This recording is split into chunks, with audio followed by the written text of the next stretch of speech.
સ્વાગત છે YouTube channel mission government એક્ઝામની અંદર.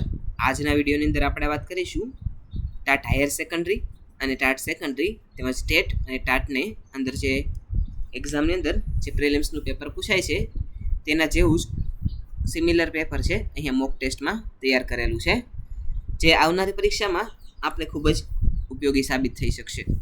શરૂ કરીએ આજનું મોક ટેસ્ટ પેપર. આજનો પ્રથમ પ્રશ્ન, જો a પ્લસ બી એટલે એ છે તે બીના પિતા છે, a માઇનસ બી એટલે કે એ છે એ બીની માતા છે, અને a ગુણ્યા બી એટલે એ છે એ બીનો ભાઈ છે, તો p પ્લસ ક્યુ માઇનસ આરમાં પીનો આર સાથે શું સંબંધ હશે? તો જવાબ આવશે ઓપ્શન સી, નાના. પ્રશ્ન નંબર 2, 2026ના વર્ષમાં કયા બે મહિનાના કેલેન્ડર સમાન હશે? જે મહિનાનો પ્રથમ દિવસ સમાન વારથી શરૂ થતો હોય, તો જવાબ આવશે ઓપ્શન બી, ફેબ્રુઆરી, માર્ચ અને નવેમ્બર. પ્રશ્ન નંબર 3, નીચેની શ્રેણીમાં ખોટું પદ શોધો. તો અહીંયા શ્રેણી છે 7, 28, 63, 124, 215 અને 342. તો જવાબ આવશે ઓપ્શન એ, 28. પ્રશ્ન નંબર 4, એક ઘડિયાળમાં 3:40 વાગ્યા છે. મિનિટ કાંટા અને કલાક કાંટા વચ્ચે કેટલા અંશનો ખૂણો બનશે? તો જવાબ આવશે 130 અંશનો ખૂણો બનશે. પ્રશ્ન નંબર 5, 5 વ્યક્તિઓ એક હરોળમાં ઉત્તર તરફ મોઢું રાખીને બેઠા છે. એ અને બી સાથે બેઠા છે, સી અને ડી સાથે બેઠા છે. ઈ છે તે સીની ડાબી બાજુ છે, બી છે એ ડીની જમણી બાજુ છે, તો મધ્યમાં કોણ બેઠું હશે? તો જવાબ આવશે ઓપ્શન બી, ડી છે તે બેઠું હશે. પ્રશ્ન નંબર 6, જો વોટરને YCEGT લખાય તો H2O મુજબ ઓક્સિજનને કઈ રીતે લખાય? તો જવાબ આવશે ઓપ્શન બી, QZAIGP. પ્રશ્ન નંબર 7, જો 15મી ઓગસ્ટ 2010ના રોજ રવિવાર હોય તો 26મી જાન્યુઆરી 2011ના રોજ કયો વાર હશે? જવાબ આવશે ઓપ્શન બી, બુધવાર. પ્રશ્ન નંબર 8, એક પક્ષી ઘરમાં ચકલીઓ અને સસલા છે. કુલ માથા 50 અને પગ 140 હોય તો ચકલીઓ અને સસલાની સંખ્યાનો ગુણોત્તર કેટલો હશે? તો જવાબ આવશે ઓપ્શન બી, 3:2, જેની અંદર 30 ચકલી અને 20 સસલાઓ હશે. પ્રશ્ન નંબર 9, 6 વ્યક્તિઓ ABCDEF વર્તુળાકાર ટેબલની ફરતે કેન્દ્ર તરફ મોઢું રાખીને બેઠા છે. બી એ એફ અને સીની વચ્ચે છે. એ છે એ ઈ અને ડીની વચ્ચે છે. એફ એ ડીની બાજુમાં ડાબી બાજુ છે, તો એની સામે કોણ બેઠું હશે? તો જવાબ આવશે ઓપ્શન એ, બી. પ્રશ્ન નંબર 10, કમ્પ્યુટર શબ્દના અક્ષરનો ઉપયોગ કરીને એક એવો શબ્દ બનાવી શકાય જેમાં કોઈ અક્ષરનું પુનરાવર્તન ન થતું હોય, તો જવાબ આવશે ઓપ્શન બી, મેટ્રો. પ્રશ્ન નંબર 11, 0.0016 નું વર્ગમૂળ કેટલું થશે? તો જવાબ આવશે ઓપ્શન બી, 0.04.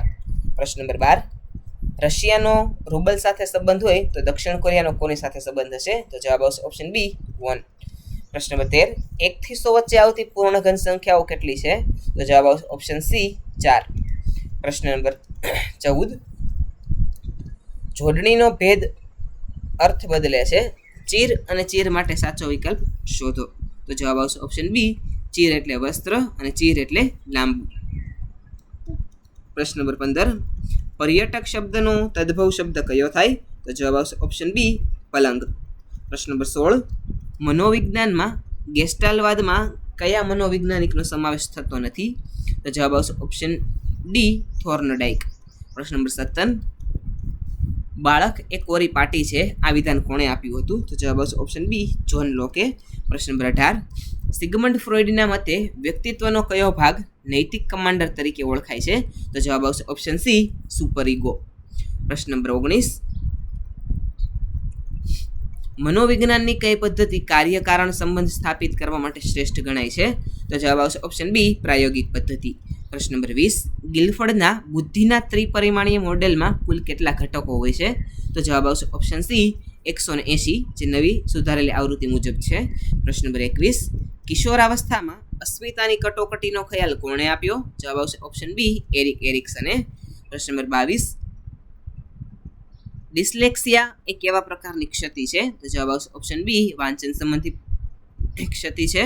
પ્રશ્ન નંબર 23 કેળવણી એ જ પરાકાષ્ઠા આ વિચાર કયા વાદ સાથે જોડાયેલો છે? તો જવાબ આવશે ઓપ્શન બી અસ્તિત્વવાદ સાથે. પ્રશ્ન નંબર 24 શિક્ષણ એ ચિત્તની વૃત્તિઓનો નિરોધ છે આ વ્યાખ્યા કોણે આપેલી છે? તો જવાબ આવશે ઓપ્શન બી મહર્ષિ પતંજલિ. પ્રશ્ન નંબર 25 મર્યાદિત શિસ્તનો ખ્યાલ કયા વાદમાં જોવા મળે છે? તો જવાબ આવશે ઓપ્શન એ આદર્શવાદમાં.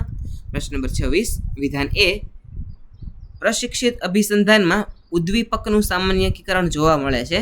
કારણ આર બાળક અજાણ્યા સફેદ પદાર્થોથી પણ ડરે છે. તો અહીંયા જવાબ આવશે ઓપ્શન એ અને આર બંને સાચા છે અને આર એની સાચી સમજૂતી છે. પ્રશ્ન નંબર 27 થેમેટિક એપરસિપ્શન ટેસ્ટમાં કુલ કેટલા કાર્ડ્સનો ઉપયોગ થાય છે? તો જવાબ આવશે ઓપ્શન સી 31 કાર્ડનો. પ્રશ્ન નંબર 28 અધ્યયનમાં ટ્રાન્સફર ઓફ લર્નિંગનો સમાન ઘટકોનો સિદ્ધાંત કોણે આપ્યો? જવાબ આવશે ઓપ્શન બી થોર્નડાઇકે. પ્રશ્ન નંબર 29 ઝેગાર્નિક ઇફેક્ટ મનોવિજ્ઞાન શેની સાથે જોડાયેલ છે? તો જવાબ આવશે ઓપ્શન બી અધૂરા રહી ગયેલા કાર્યોની યાદશક્તિ સાથે. પ્રશ્ન નંબર 30 સજીવારોપણ અલંકારનું ઉદાહરણ શોધો. તો જવાબ આવશે ઓપ્શન બી પથ્થર થરથર ધ્રુજે. પ્રશ્ન નંબર 31 વિશેષણના પ્રકારો ઓળખાવો. આ 5 લીટર દૂધ છે. તો અહીંયા જવાબ આવશે ઓપ્શન બી સંખ્યાવાચક અથવા તો પરિમાણવાચક વિશેષણ. પ્રશ્ન નંબર 32 કૃદંત ઓળખાવો. તે લખતા લખતા સૂઈ ગયો. તો જવાબ આવશે ઓપ્શન બી વર્તમાન કૃદંત. પ્રશ્ન નંબર 33 પ્રેરક વાક્યનું ઉચિત રૂપાંતરણ કયું છે? વાક્ય છે રમેશ લખે છે. તો જવાબ આવશે ઓપ્શન બી શિક્ષક રમેશ પાસે લખાવે છે. પ્રશ્ન નંબર 35 શબ્દ સમૂહ માટે એક શબ્દ જેની બુદ્ધિ માપી ન શકાય તેવી. તો જવાબ આવશે ઓપ્શન બી અગમ્ય અથવા તો અપાર. પ્રશ્ન નંબર 36 મધ્યાહન શબ્દની સાચી સંધિ કઈ છે? જવાબ આવશે ઓપ્શન એ મધ્ય પ્લસ અહન. પ્રશ્ન નંબર 37 વાઘ પ્લસ દેવીની સંધિ જોડો. તો જવાબ આવશે ઓપ્શન બી વાઘદેવી. પ્રશ્ન નંબર 38 નિપાતના પ્રકાર જણાવો.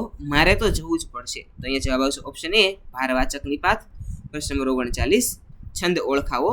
17 અક્ષર છે જેનું બંધારણ છે યમન સભલગા. તો આ બંધારણ ધરાવતો છંદ છે ઓપ્શન સી શિખરણી છંદ. પ્રશ્ન નંબર 40 સમાસ ઓળખાવો. વજ્રપાણી. અહીંયા જવાબ આવશે ઓપ્શન બી બહુવ્રીહી સમાસ. પ્રશ્ન નંબર 41 શિક્ષણમાં બ્લૂમની ટેક્સોનોમીના સુધારેલા મોડેલમાં સર્વોચ્ચ સ્તર કયું છે? તો જવાબ આવશે ઓપ્શન બી સર્જન. પ્રશ્ન નંબર 42 ફ્લેન્ડર્સની આંતરક્રિયા વિશ્લેષણ પદ્ધતિમાં કુલ કેટલા ઘટકો છે? જવાબ આવશે ઓપ્શન બી 10. પ્રશ્ન નંબર 43 માઇક્રો ટચિંગમાં પુનઃ આયોજન માટે કેટલો સમય ફાળવવામાં આવેલો છે? તો જવાબ આવશે ઓપ્શન બી 12 મિનિટ. પ્રશ્ન નંબર 44 ગિલ્બર્ટ દ્વારા કઈ પદ્ધતિ વિકસાવવામાં આવેલી છે? જવાબ આવશે ઓપ્શન બી મેથેમેટિક્સ અભિક્રમિત અધ્યાપન. પ્રશ્ન નંબર 45 એનસીટીઈનું મુખ્ય કાર્ય શું છે? તો જવાબ આવશે ઓપ્શન બી શિક્ષક પ્રશિક્ષણના ધોરણો નક્કી કરવા. પ્રશ્ન નંબર 46 રાષ્ટ્રીય શિક્ષણ નીતિ 2020માં શિક્ષણનું નવું માળખું કયું છે? તો જવાબ આવશે ઓપ્શન બી 5-3-3-4. પ્રશ્ન નંબર 47 આરટીઈ 2009ની કઈ કલમ મુજબ શિક્ષકોને ખાનગી ટ્યુશન કરવાની મનાઈ છે? તો જવાબ આવશે ઓપ્શન સી કલમ નંબર 28. પ્રશ્ન નંબર 48 જ્ઞાન શક્તિ પ્રોજેક્ટ ગુજરાત સરકારમાં શેની સાથે જોડાયેલો છે? જવાબ આવશે ઓપ્શન એ તેજસ્વી વિદ્યાર્થીઓ અને શિષ્યવૃત્તિ અને રહેણાંક શાળાઓ સાથે. પ્રશ્ન નંબર 49 વ્યક્તિક માર્ગદર્શન માટે કયું સોપાન સૌથી પ્રથમ છે? તો જવાબ આવશે ઓપ્શન એ માહિતીનું એકત્રીકરણ. પ્રશ્ન નંબર 50 શિક્ષણમાં પ્રોજેક્ટ પદ્ધતિની સૌપ્રથમ ભલામણ કોણે કરી હતી? તો જવાબ આવશે ઓપ્શન બી વિલિયમ કિલપેટ્રિકે.